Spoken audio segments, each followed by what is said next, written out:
I turned 68 last fall, though sometimes it feels like life has aged me twice over. My birthday arrived in silence. No phone calls, no cake, no warmth of family gathered around the table, the way it used to be when Linda was alive. The house creaked in its stillness, and I had resigned myself to nothing more than reheated soup and the company of old photographs.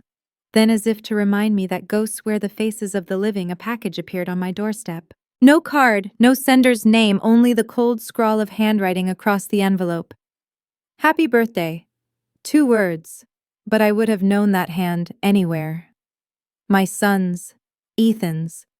The same son I had raised with my own hands, the same boy who had sat by my hospital bed when the doctor told me whiskey and I could never meet again if I wanted to see another decade. 3 years had passed since then. 3 years since we had stopped being family in every way except blood. And now suddenly he remembered me. The box held a bottle, a rare limited edition whiskey, its glass catching the light like fire caught in a jar. To most, it would be a treasure, but to me, it was a cruel irony. I hadn't touched alcohol since the heart attack. Ethan knew this. He had sat right there scrolling on his phone when the doctor laid out the restrictions that might keep me alive. Still, here was this expensive gift gleaming in the sun as if mocking the limits that had been set on my life. I didn't open it. I couldn't. Instead, I thought of Robert Carson, my son's father-in-law. Robert was the kind of man who showed up with tools and sweat before you even asked for help. A decent man, one who deserved better than most of what life had handed him. Giving him the bottle felt right, a kindness passed along instead of letting it gather dust on my shelf. When Robert opened his door that evening wearing his red flannel and sawdust boots, his eyes lit up at the sight of the gift. "Frank? What's this?" he asked, surprised. I told him it was from Ethan and he should enjoy it. His grin was genuine grateful. I drove away lighter, glad it would be appreciated. But that night the phone rang.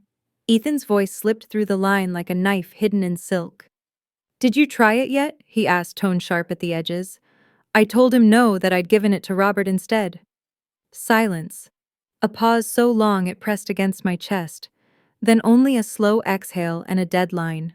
The next morning Robert was in the hospital. Poisoning, his wife said. Poisoning from the whiskey. My hand went cold around the receiver. My gift. My son's gift. The bottle that should have killed me had almost taken him instead. And in that moment the truth clawed at me. Ethan hadn't sent me a present. He had sent me a message. The doctors ran tests. I found a leftover jar with a splash of the whiskey in my fridge, saved without thinking. My old friend Gary tested it quietly. The results came back like a verdict carved in stone: white snake root, a toxin strong enough to still the heart. Precise, deliberate, deadly. I sat at my kitchen table with a legal pad writing in 2 columns. What I know. What I can prove. Ethan's name filled one side. My trembling evidence filled the other. Bridges don't build themselves, I reminded myself. You build them brick by brick, even if they lead you to the unthinkable. That night I drove to Ethan's house. He opened the door with a practiced smile, his words polished like glass. "Dad, this is unexpected." His house smelled of lemons and control, everything in its place. Nothing human left out of line. I asked him if he'd tampered with the whiskey. I let the silence after the question hang heavy, because sometimes silence is the truest confession. He never denied it. He just looked at me with those same eyes that used to beg me for bedtime stories, and now held something colder than hate: indifference. I left with my heart dragging behind me like an anchor, the recorder in my pocket capturing the pauses that told more truth than words ever could. I called Detective Reyes the next morning. And from that moment, my life became a case file. The whiskey, the vial that vanished from my trash, the notes I scribbled down word for word from Ethan's threats, all of it building a story no father ever wants to tell about his own son. But I must tell it because silence no longer protects me. Silence no longer protects anyone. The detective told me not to speak to Ethan, not to answer his calls or meet him in secret, and I promised I wouldn't. But promises don't stop the silence in a house from pacing the floors like a restless animal. Every night the quiet felt different, watched unsettled, like something in the dark was holding its breath, waiting. I checked the latches twice, set little threads across door frames the way I had learned long ago in another life. Each morning I found them intact, but that didn't settle me. Safety, I was learning, isn't the same as silence. Robert was still in the hospital, pale, but fighting his wife, clinging to his side, like her faith alone could hold him here. I went to visit, and each time I looked at him lying beneath those fluorescent lights, guilt clawed deeper into me. I had carried the bottle to his porch with my own hands. I had passed the poison from one family to another. Even if Ethan had brewed the venom, it was me who delivered it. And that truth felt like its own kind of toxin in my veins. Detective Reyes was steady, deliberate. He told me they needed evidence that could breathe in front of a jury, not just a father's suspicions. "Don't push him, don't corner him," the detective said. "Let him speak with his silence." I understood, but patience is its own punishment when the enemy is your own blood. Ethan's messages came like slow drips of water in a dark cell. A voicemail. "We need to talk. Sooner is better than later." A text. "Don't make this worse than it is." Another call where his voice cracked low, warning, "We could have handled this." Each word I copied down on cards, slipping them into the fireproof box with the rest of the growing archive. Every word became a nail in the coffin of what I once believed a father-son bond could survive. Then Leah came. My daughter-in-law, Ethan's wife. She found me in the hospital corridor, her hair tied back, her eyes red-rimmed with exhaustion. "I don't know what you know," she whispered, "but Ethan has been different." She spoke of jars in the garage, filled with dried plants, of internet searches, about extraction methods of white snakeroot appearing in his history. She had brushed it off as a hobby, a distraction. But now, with Robert's heartbeat teetering on a machine, her voice trembled with shame. I wanted to comfort her, but instead I told her the plain truth: Detective Reyes will need to hear everything. She nodded too quickly, as though relief had been waiting for permission to escape. And then she asked me the question no father ever wants to hear. Why would he do this? Why to you? I could have said money. He'd asked me for 20,000 once and I refused. I could have said disappointment, resentment, a childhood filled with expectations I thought were guidance, but he must have felt his chains. But the truth was harsher.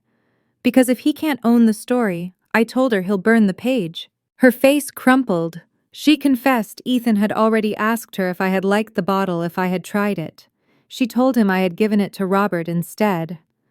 That was when her voice broke, her guilt pouring out in rivers she couldn't stop. And in her breaking, I felt the weight of betrayal fold in on itself, not just a son against his father, but a husband against a wife, a man against his own life. At home, I changed the locks myself. 2 deadbolts, one for the front, one for the back. I set little alarms that shrieked if a door opened. It was a ritual, like making my own bed in a motel where I didn't trust the sheets. A way of saying, if the world is falling apart, at least I'll hold the hinges steady. But still the house felt trespassed. One night I came home to find a key in the old tin on the shelf, one that had never belonged to us. A copy cut slightly off-center. Proof that someone had walked these floors while I slept. Proof that my home wasn't mine anymore. I handed it to Reyes, and he nodded like a man who had expected this all along. Then came the photograph. A plain envelope, no return address. Inside, a grainy picture of my porch, the swing empty, the light glowing overhead. Taken from across the street in the dead of night. The message wasn't written, but it was clear: I'm watching you. I showed it to Reyes. He said the case had shifted from suspicion to evidence. They were preparing a warrant, ready to search Ethan's home. Leah cooperated, surrendering Ethan's old laptop screenshots and messages she had saved. Each artifact was another thread pulling the story taut, binding us to a truth we could no longer ignore. And yet when Ethan called again, his voice was smooth, calm, persuasive. "You know me better than this. Those things they found, they're not what they think." But his calmness was its own kind of violence, a manipulation sharpened over years of rehearsals. By morning, Reyes called with the words I had been waiting for, dreading all at once: "We have him. Brought in without incident. Attempted murder. Poison possession. Evidence seized from his garage. The world shifted on its axis, not with relief, not with victory, but with a grief so raw it scraped my bones. My son. My blood. My betrayer. The morning frost still clung to the grass when Reyes confirmed Ethan was in custody. I sat at the kitchen table, my fingers wrapped around a mug of tea that had gone cold before I'd even thought to sip it. Outside, the swing on the porch moved once, as if nudged by a hand I couldn't see. For weeks, I had been bracing myself for this moment, for proof, for justice, for protection. And yet when the words "we have him" came through the line, I didn't feel safer. I felt hollow, like a house after a storm when the walls still stand, but the rooms echo too loudly. At the station, I met Reyes in a windowless office that smelled of copier ink and burnt coffee. His tie was loose, his eyes sharp. "He isn't talking," he told me, his voice calm, steady. "Asked for a lawyer." "That's fine. We have enough to hold him." He listed the evidence: jars of dried white snakeroot tinctures, handwritten notes, dosage estimates, even an envelope with my name scrawled at the top. Inside, a tree drawn with its roots circled, and beneath it the words, "You'll understand why when it's over." The letter sat like lead in my chest. A message from a son to his father, not of love or regret, but of finality. It was as though he had been preparing to bury me, not with dirt, but with meaning twisted only he could claim. I left the station, walking through the gray afternoon with my coat pulled tight, and drove aimlessly past places that once held small joys. The diner where Linda and I had shared greasy breakfasts. The park where Ethan as a boy had thrown bread to ducks and asked me what names on a memorial meant. "They're people who finished their mission," I had said back then. And now I wondered, what mission had I failed? What mission had twisted inside my son until it looked like this? At the hospital, Robert was sitting up, color seeping back into his cheeks. His wife sat beside him, knitting something green, her needles clicking like a metronome, keeping time with the fragile rhythm of his recovery. When I told them Ethan had been arrested, Robert nodded once. Linda's eyes filled, but her hands never stopped moving. "What now?" she asked softly. "Now," I said, "we let the truth do its work." That night, I sat alone on the back steps with a steaming mug between my palms. The yard stretched out quiet, only the distant bark of a dog breaking the stillness. My mind kept circling back to Ethan, his boyish grin, once so eager for approval, the way he'd called me dad, like it was a title he wanted to live up to. How had that word hardened into something else, into a weapon that now cut deeper than any knife? The house felt different after his arrest, not safer, but witnessed, as if the walls themselves had absorbed the story and were keeping it with me. I checked the locks again, touched the thread across the doorframe, the alarms on the windows. Rituals of control in a life that had spun beyond it. The days blurred into hearings, updates, paperwork. Leah sat across from me once in the hospital lounge, her hands shaking as she passed over Ethan's old laptop, her eyes pleading for me to know she wasn't part of it. I told her she had been brave, that sometimes betrayal doesn't just wound one person, it infects a family, spreading until someone finally chooses truth. She wept, but she also nodded, as though she had needed permission to believe she could survive him too. When the prosecutor spoke of charges: attempted murder, possession of a controlled toxin, evidence tampering, I should have felt vindication. Instead, I felt the weight of each syllable crush something in me. Ethan's name tied forever to words that carried death. My son branded not by the life he might have lived, but by the harm he had chosen. In quiet moments, I found myself asking questions I didn't want the answers to. Was it the money I refused him, the love I didn't give the way he wanted, the silences that grew too long between us? Or was there always a darkness I could never have softened, no matter how many times I called him son? The night after his arraignment, I sat by the fireproof box, thumbing through the cards where I had written each piece of evidence, each call, each word he had left me. They told a story that was no longer a suspicion, but a fact. And still my heart rebelled, whispering that maybe I had missed some plea, some chance to save him before he had become this. But then I remembered Robert's pale skin in the hospital bed. The letter with its roots circled like a noose. The silence Ethan had let sit between us when I asked if he had tampered with the whiskey. And I knew mercy can live alongside truth, but it cannot erase it. Maybe this was my mission. Not to fix what had rotted, not to excuse it, but to hold it steady in the light so it couldn't hide anymore. To tell the story even if it tore me apart, to say it aloud. The frost had not yet melted from the grass when I returned home that morning, the sound of the key in my own lock suddenly unfamiliar. The house looked the same, quiet walls, the kitchen light still faintly golden, but nothing inside me felt the same. My son was behind bars, and I was the one who had set that chain of events into motion. Justice, yes, but not the kind that comes without a cost. I walked to the fireproof box in the corner of the living room and opened it slowly as though I were opening a wound. Inside lay the neat stack of index cards, each one scratched with my handwriting. Ethan's words, Ethan's silences, Ethan's threats. Evidence, they called it. To me, it was scripture of a different kind, the record of how a father loses a son, not in a single day, but inch by inch until the boy you once held is unrecognizable. I sat with those cards until the clock read past noon. My hands trembled as I touched the one that read, "You'll understand why when it's over." Those words had become a splinter I couldn't dig out. Why did he believe this betrayal needed a justification? Why did he believe I would one day see his reasoning? Did he think poisoning me was some act of twisted mercy, a way to write an ending for me that he controlled? Detective Reyes called later that afternoon. His voice was steady-clipped, but I caught the thread of weariness beneath it. "The prosecutor's moving forward quickly," he said. "Attempted murder, possession of a toxic substance, tampering with evidence. We'll keep you informed." "Will he stay in jail?" I asked, hating the smallness in my own voice. "For now. But these things take time." After we hung up, I sat staring at the wall, listening to the old clock tick. Time so simple when you're young, so brutal when you're old. I thought about the years I'd wasted in silence with Ethan, the phone calls I didn't make, the dinners I didn't force him to attend, the apologies I never demanded. I told myself we had time then. Now I saw how foolish that was. Time only runs one way, and it never stops for love that's too proud to bend. At the hospital, Robert was gaining strength. He gripped my arm when I came in, his skin warmer than it had been in days.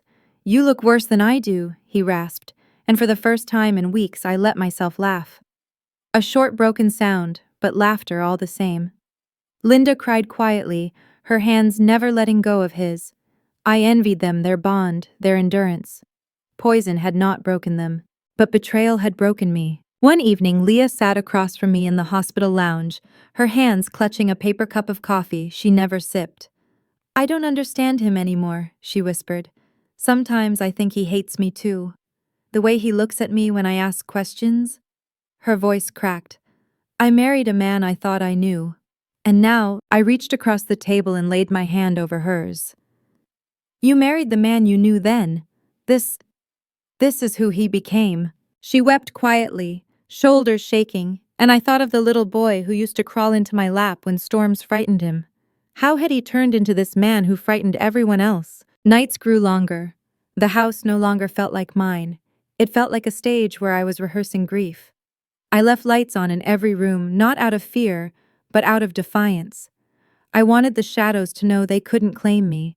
Yet every creak in the floorboards, every sigh of the wind at the windows, carried Ethan's ghost. One night, unable to sleep, I sat at the kitchen table with Linda's old wedding ring resting in my palm. She had always been the bridge between Ethan and me, the gentle voice that softened our edges. Losing her had left a hole we never filled, and maybe that was where the rot began. I whispered into the quiet Linda, "I'm sorry. I failed him. I failed us." The silence didn't answer, but my own tears did. They came slow at first, then hard and hot, falling onto the ring until it gleamed with sorrow. When dawn broke, I made a decision. I would no longer let this story rot inside me. If Ethan wanted control, I would deny him that by telling the truth, every word, every silence, every betrayal. He had written his message with poison, I would write mine with survival. Because the truth is, poison doesn't only kill the body, it corrodes trust, family memory. But telling the story, holding it in the light, is its antidote. And so here I am speaking to you, not because I want pity, but because stories like mine need witnesses. If silence built this tragedy, then only voice can keep it from finishing me. The trial came sooner than I expected, though the days before, it dragged like anchors through water. Every morning, I would dress myself in clean clothes, shave, and eat breakfast with deliberate care, not because I was hungry, but because ritual was the only thing keeping me upright. I knew eyes would be on me in that courtroom. I needed to look like the man who had raised a son, not the man who had been broken by him. When Ethan entered in handcuffs, his face was calm, almost bored. He didn't search the room for me, didn't flinch when the charges were read. Attempted murder, possession of a controlled toxin, tampering with evidence. Words that should have shaken him to his bones. Instead, he carried them like they were just another burden someone else had placed on him. His eyes met mine once briefly, and in them I saw not remorse, not fear, but defiance. The prosecutor laid out the evidence with steady precision. The whiskey laced with white snake root, the jars in his garage, the notes on dosage and preparation, the messages he had sent me. Each piece felt like another nail, sealing shut a coffin I never wanted built. When Leah testified, her voice shook, but her words held steady. She spoke of the jars, the searches, the cold distance that had crept into their marriage. She looked at Ethan once, then never again. I was called to the stand, and as I spoke, I felt my voice tremble under the weight of truth. I told them about the package on my doorstep, the silence on the phone when I told him I'd given the bottle to Robert, the photograph slipped into my door, the letter with its roots circled. I told them I had loved my son once, loved him enough to keep believing we could find our way back. And then I told them how he had turned that love into a weapon. The defense tried to paint me as bitter, as a father exaggerating estrangement, but the evidence was heavier than words. In the end, the jury didn't take long. Guilty. The word landed with the sharpness of a gavel, but it didn't bring triumph. It brought grief, the kind that fills your chest until you wonder if you'll ever breathe clean again. Ethan was sentenced.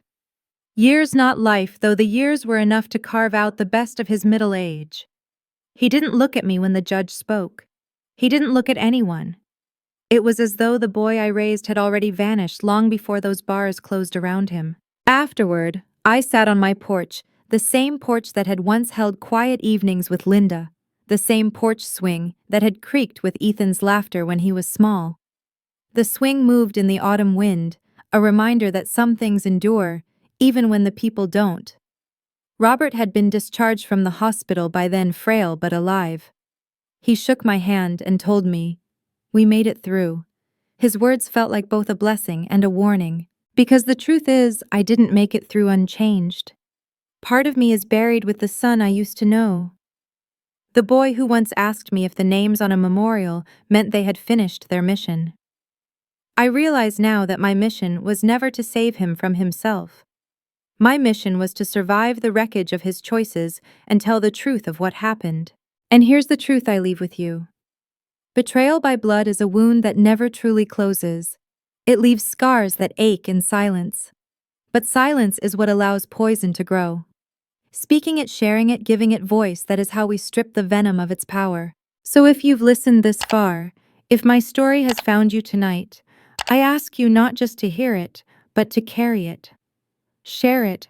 Let it remind you that family is not always safe, that love does not always save, but that truth, bitter and sharp, is the only thing that can keep you standing when everything else crumbles. If this story moved you, please like this video, share it with someone who might need to hear it, and subscribe to the channel for more stories like mine. And if you've ever carried your own betrayal, your own survival, I invite you to leave a comment below. Sometimes speaking it aloud is the first step toward healing.